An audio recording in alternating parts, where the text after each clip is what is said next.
Be part of the only all-weather program in the Philippines. Panahon TV opens its internship program for mass communication students who are motivated enough to pursue the field of digital media and live broadcast operations. Applicants must submit their resume to quija@ubemedia.com. So, if you want to acquire valuable on-the-job training and gain a head start in the multimedia platform industry, join us in Panahon TV.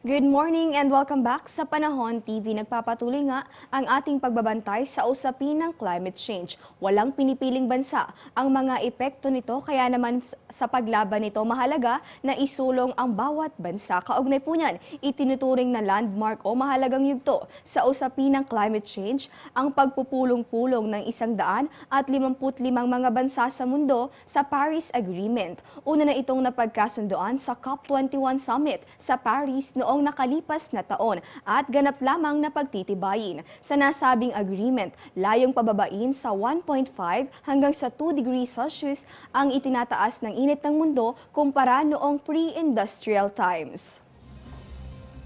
Kaugnay niyan, balikan natin ang highlights ng naging pagbisita sa bansa kamakailan ni dating US Vice President at kilalang environmental advocate na si Argol para sa Climate Reality Project.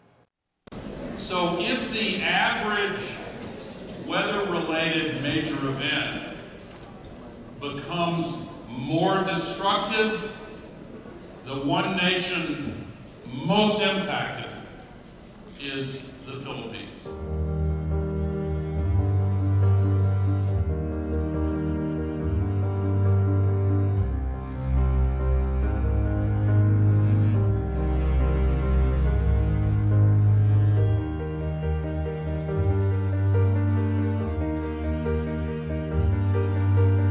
Marso ngayong taon, bumisita si former US Vice President Al Gore sa Pilipinas upang pangunahan ang Climate Reality Leadership Core Training na sa unang pagkakataon ay isinagawa sa ating bansa.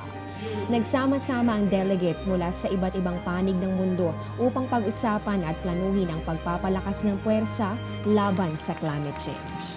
Yes, the Climate Reality Project was founded by former Vice President Al Gore and Nobel Laureate Al Gore.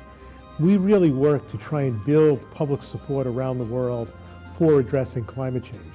We have branch offices in 9 key countries around the world, including the Philippines.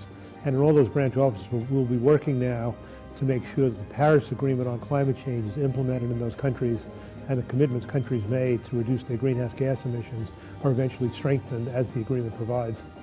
We do 3-day trainings of people to turn them into what we call climate reality leaders.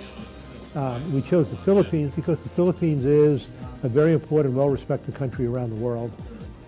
It's a leader in the developing world in addressing climate change and a lot of other issues. And it is, of course, at the center of the climate change problem. We've suffered terrible tragedies here from storms and from rising sea levels, and you're very vulnerable to that. And so we think it's a country that can play a very strong leadership role in this, and that it has the political will to do so. Ilang araw bago ang training sa Maynila, hindi pinalagpas ni Mr. Gore ang pagkakataong kamustahin ang Yolanda survivors sa Tacloban.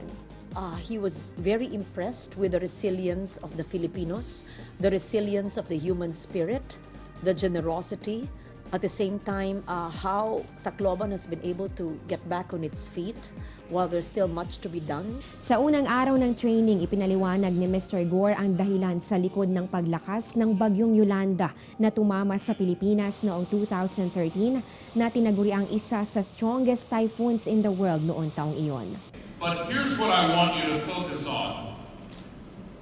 Typhoon Yolanda, or Haiyan as most of the world names it, crossed areas of the Pacific more than 3 degrees Celsius warmer than normal.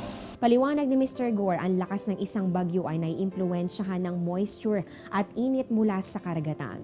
Ang mas mainit na karagatan ay maaaring bumuo ng mas malalakas na bagyo. Ang labis sa pag-init ng karagatan, isang epekto naman ng pagdami ng greenhouse gases, dala ng mga gawain ng tao. Principal part of the problem is here.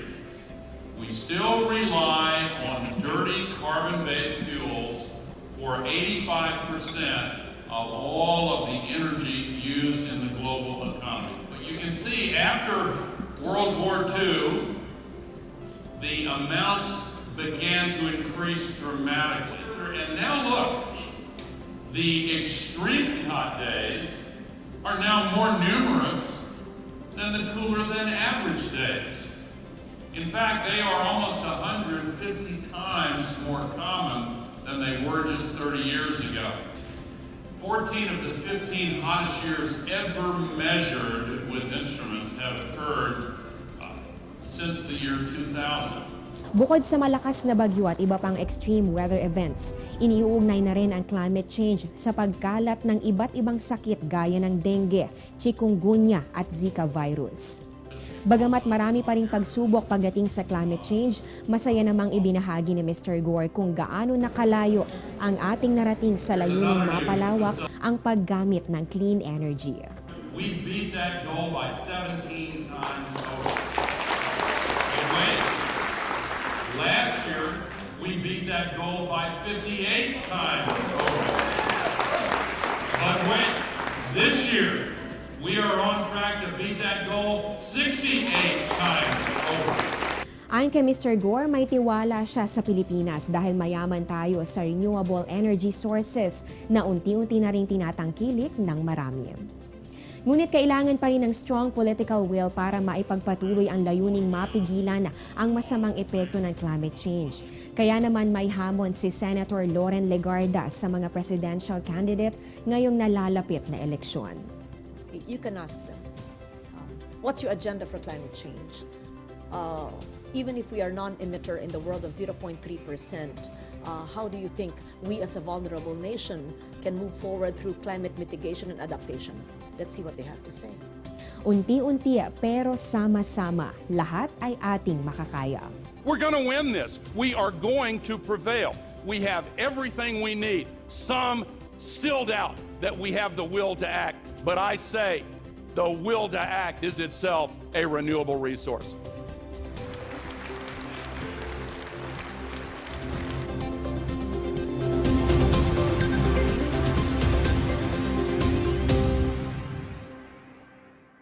Samantala, nag-abiso naman ang Maynilad na ilang customers nito ang mawawalan ng tubig. Narito po ang buong listahan.